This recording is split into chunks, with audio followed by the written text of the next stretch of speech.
right, everybody, welcome back to another episode of The Decision Hour. I'm your host, Adam Bird, and it's always great to be back behind the mic, and I've got a banger of an interview lined up for you guys today. I'm stoked about having this cat on.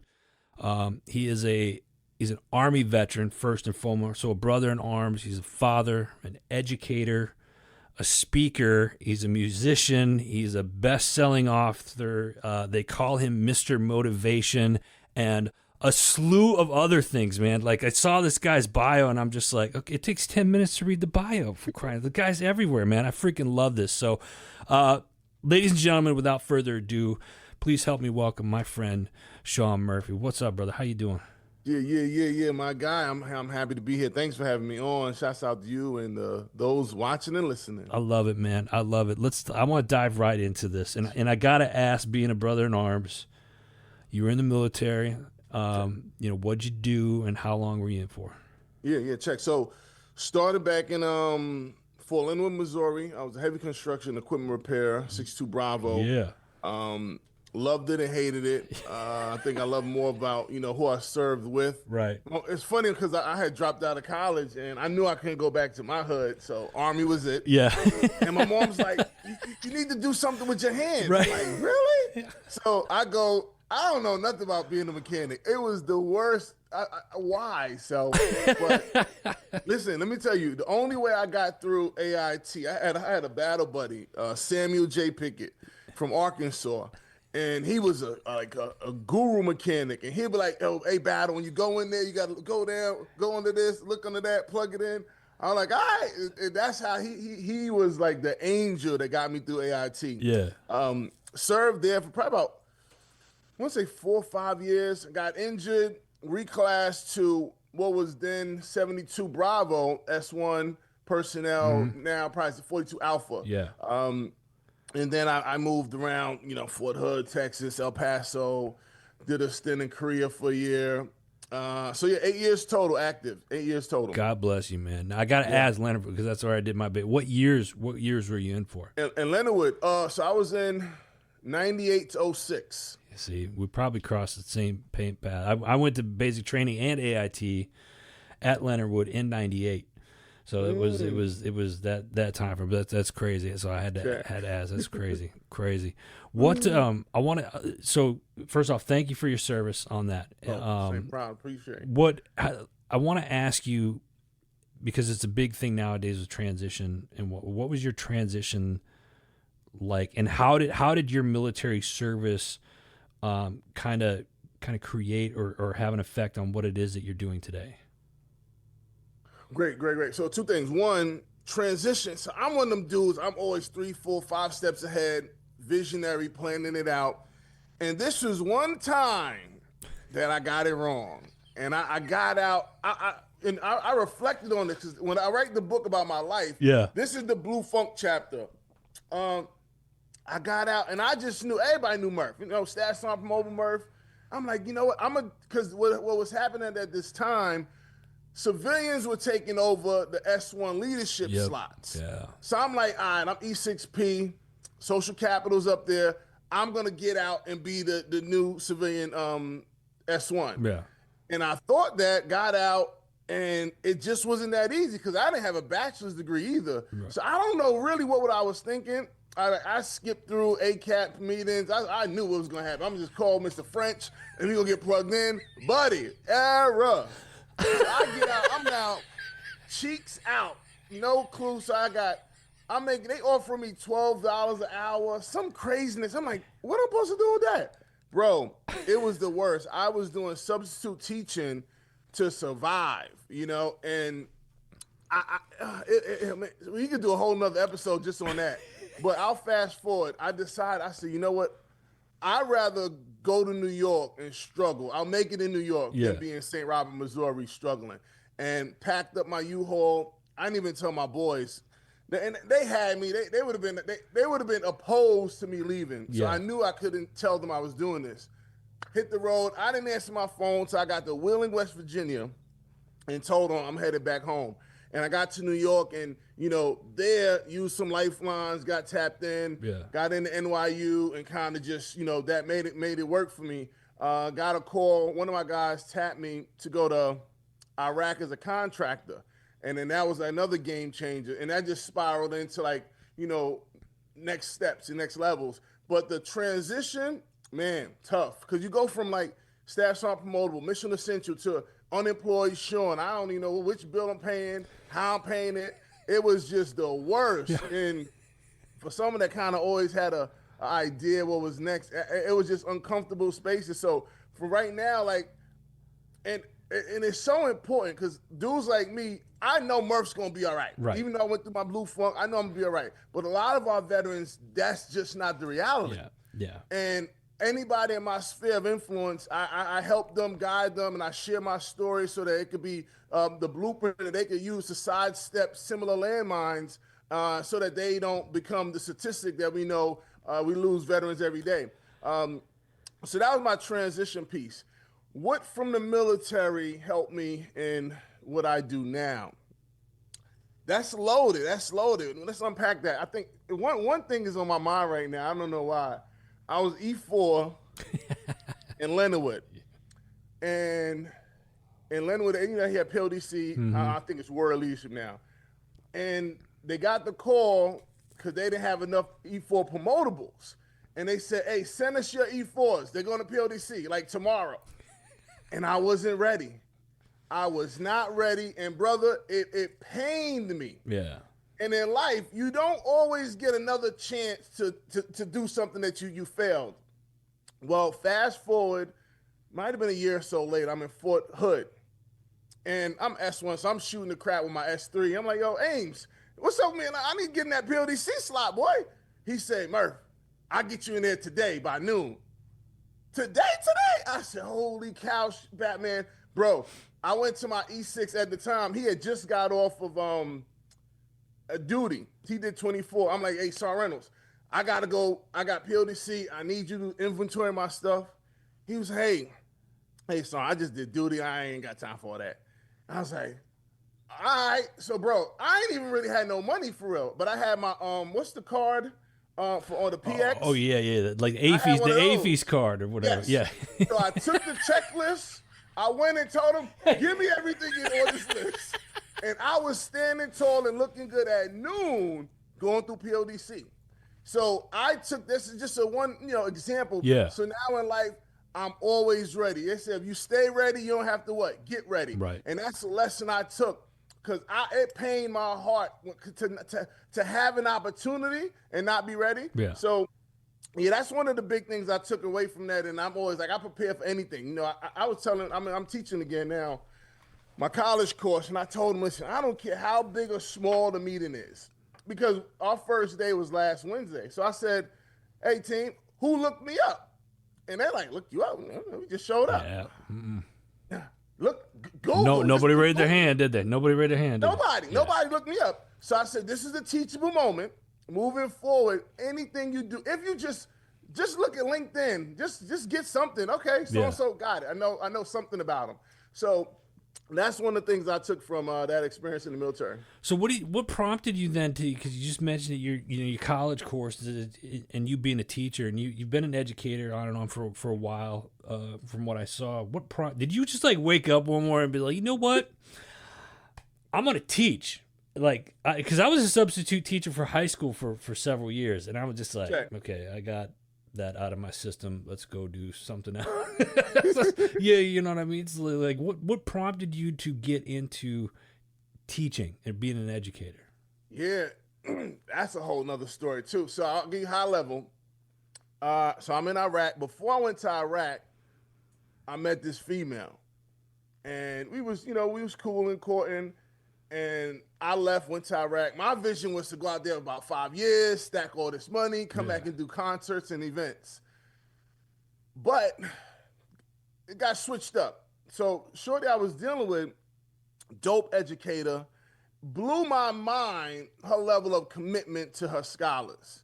And I said, wait a minute, all of the teachers in this Teach for America is the org she was a part of, which is a nonprofit org focused on bringing leaders in low-income communities, asking them to commit to teaching for 2 years in low-income neighborhoods. Yeah. And I was just, so backstory, I never teachers didn't care. I might have 2 or 3 that kid, right? And I say that because she would go recitals. They got her number texting her. She's going to games. I'm just like, this is a different level of education. Yeah. So I saw an opportunity to be the educator I never had, right?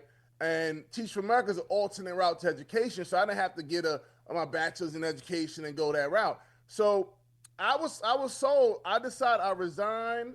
I was still taking college courses because I needed to be conferred in order to be accepted if they accepted me. So I'm out there, bombs going off. I'm trying to finish these papers. I'm doing the application.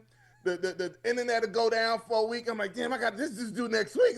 It was like insane. But I was like committed to doing it. So I resigned in hopes to get accepted because TFA was accepting maybe 10, 12%. Yeah. 30,000 applicants. I'm like, historically, Princeton, Yale, those are the type of grads they were taking. I'm like, I'm Army guy, barely did college. So, but one thing I'll tell you, T-Man, I'll tell this to anybody listening and watching, delusional self-confidence, y'all. Like Murph backs Murph. Put me anywhere. What did Jay say? Put me anywhere on God's green earth. I will triple my worth. And that's what you got to have going into these things. I don't care what they recruited in the past.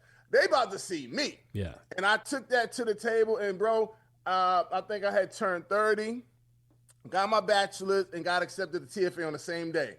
That happened. So now I get into the classroom in Delaware, all boys middle school. I mean, it was a perfect setting. Military background, like, and they was charter school, so they was real like routine based. I'm like loving life. And I'll share this story though, because I was still like kind of military high strung in the order. But I got 6th grade boys that's similar to me, no father figure in their life, and I know this because I remember all my boys. And I'm in there talking about, you gotta do this, you gotta do that. And they weren't responding, right? So I'm like, November came, Thanksgiving break. I had to reflect because I said, all right, this is something I'm not doing. And I said, you know what? I got to lead with my story. I ain't let them know who I am. And I'll share with you kind of what I share with them. I always say I was born with 3 strikes. Born into poverty, born a black dude, and born without a father. At age 6, I learned my father was murdered. And this is what I carry into society. So statistically, I should be a statistic. Right. And I shared with them I was in Iraq making buku bucks, saw an opportunity to be what I never had in the classroom. I'm making crack rocks, but I'm here to touch the lives of you and your family and your community.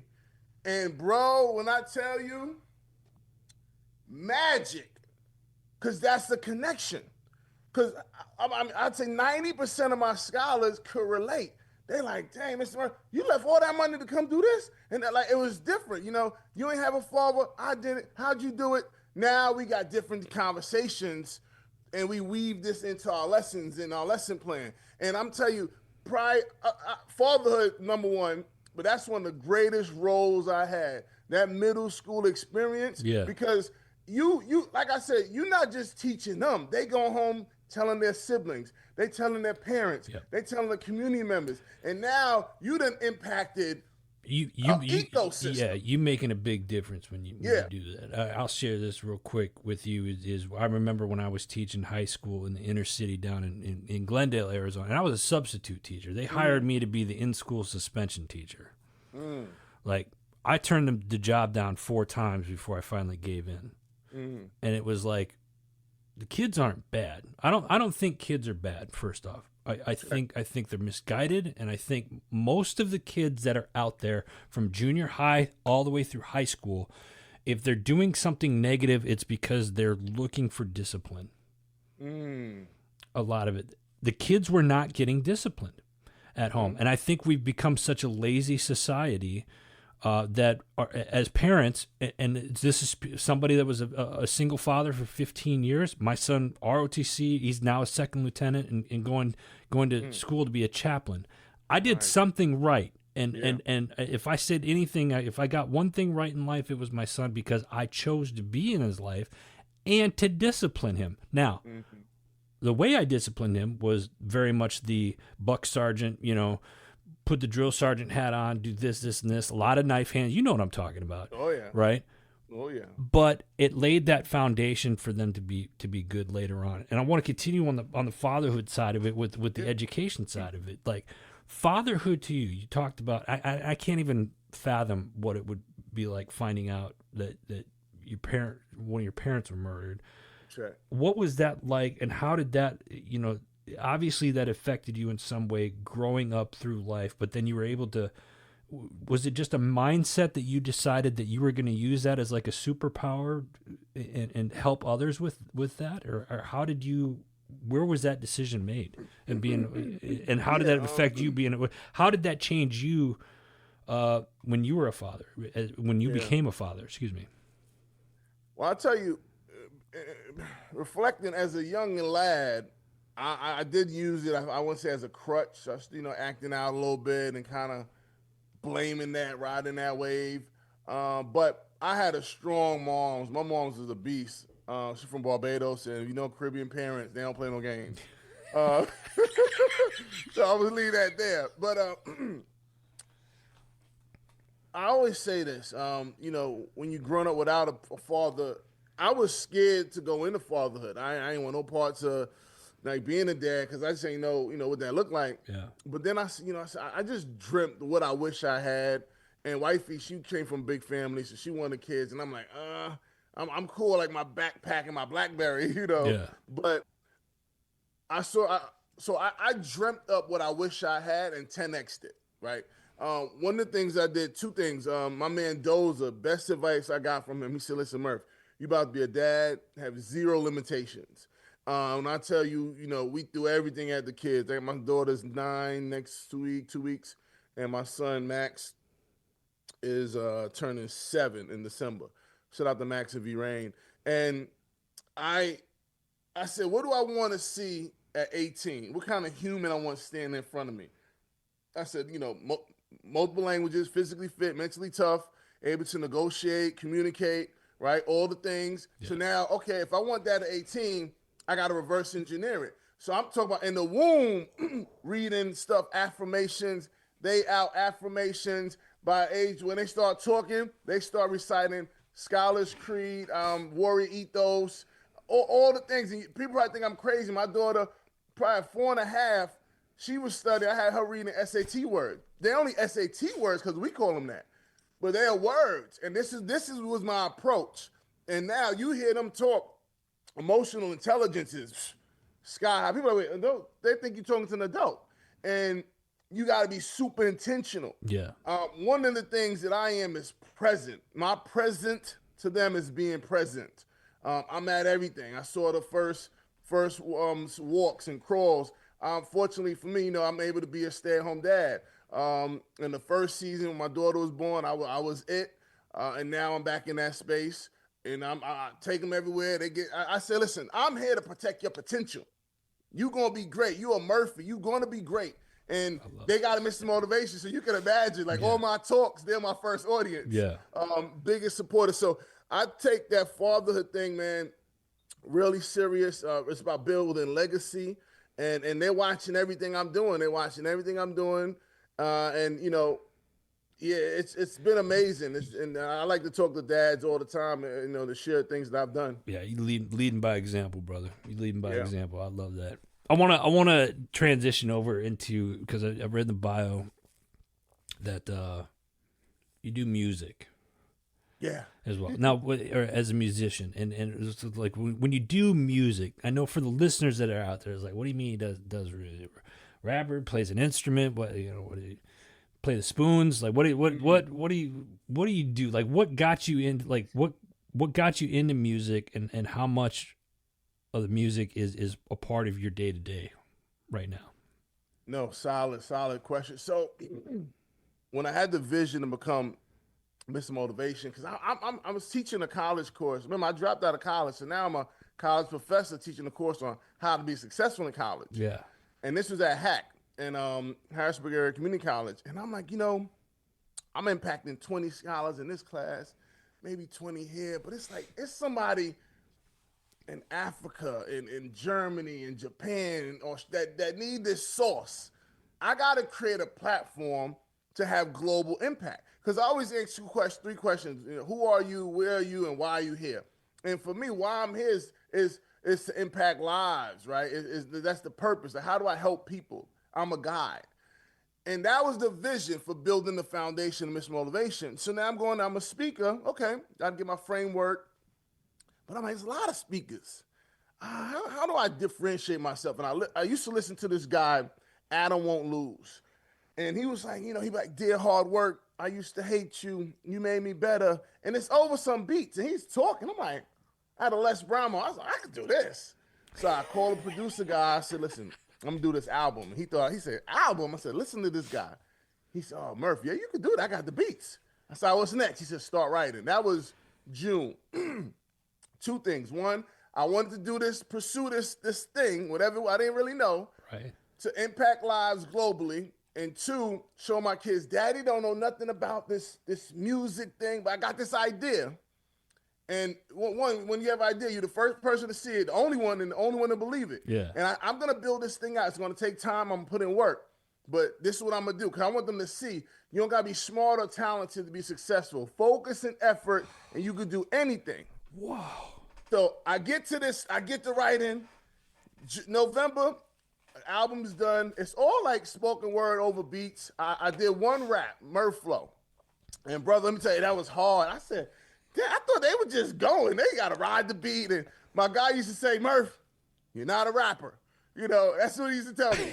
So I had so much fun with that though, right? And two things happened. One, I talked about stuff in that first album, audio collection, that I haven't talked about in like ever. Yeah. Was it My Temple? Because we tend to keep things in, but this was an outlet. This music, whatever it was, I was creating, right? And then I could have just said I'll stay in the spoken word area, but I really was gravitating to the music. So I'm from Brooklyn. I've always been a Jay-Z dude, Biggie. Yeah. Now I'm actually like living the dream, right? So I hang out there some more.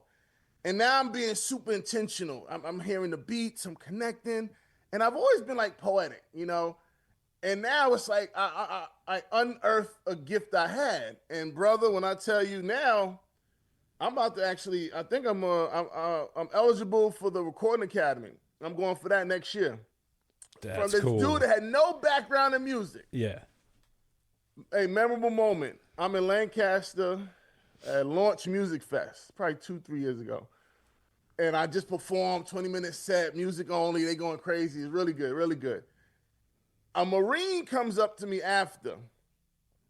He said, Mr. Motivation, I'm deaf, but I heard and felt everything you said on that stage.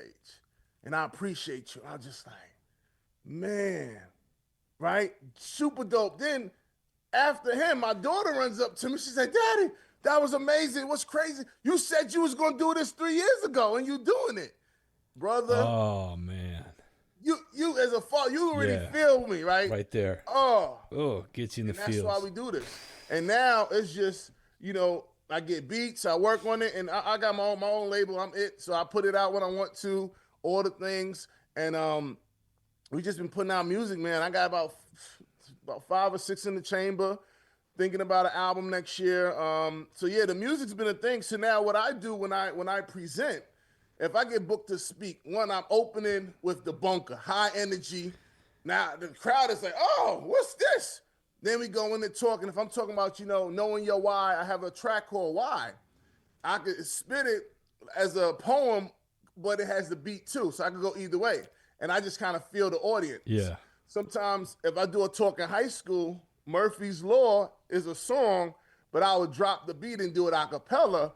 And because it got those catchy hooks and punchlines, and that's how I'm like, I'll sum it up like this. I did a father-son brunch, and you got dudes that's 18 to 80, and I did the spoken word, the music, the poet, and afterward they was like, yo, the one with the flutes, I was feeling that one, and the older guy might have liked the music, but I think subconsciously as a special ed teacher, I know that people learn on different levels. Right. So when I present, It might be the words, it might be the poetry, it might be the music. Something's gonna land. Yeah. And I think that's what really makes it my sauce the sauce. Murph, let me ask you this.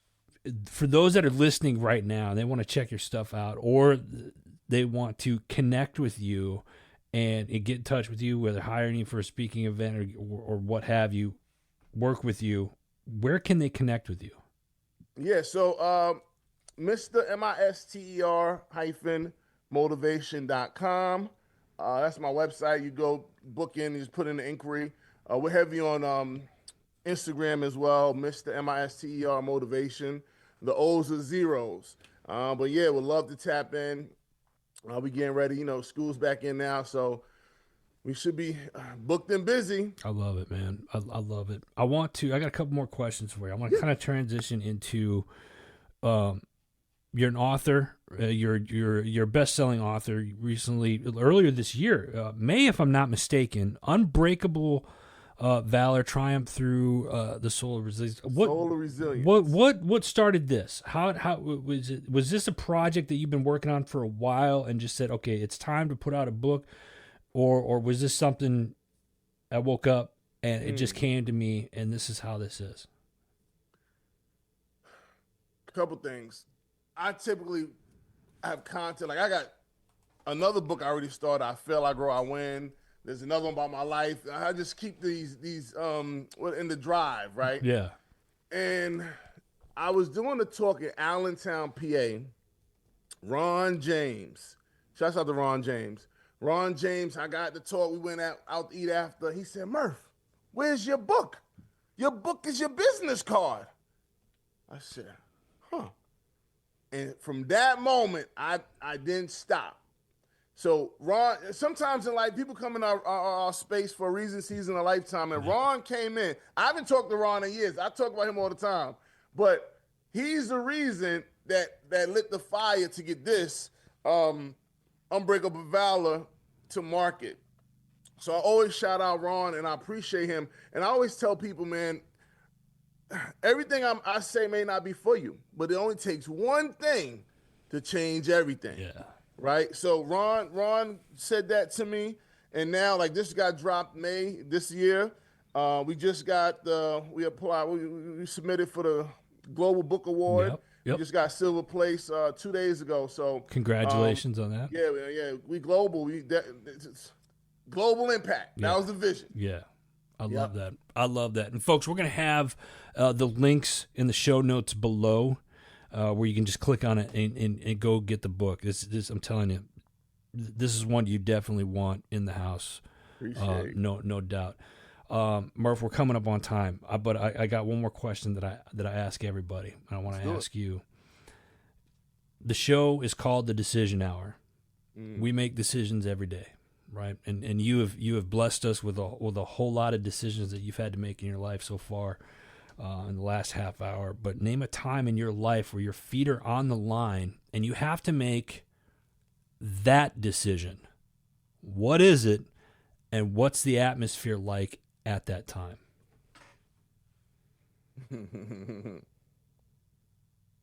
That's interesting. I'm not sure what direction everybody goes, right? But Could be anything, man. Here's one. Scene. I'm in the classroom teaching middle school, and I had left making buku bucks to making crack rocks, having impact, but that's still a drop, right? In lifestyle, all the things. I get a call. I say, hey, Murph, listen. 300K, Afghanistan. I said, oh, buddy. Like USD, right? USD?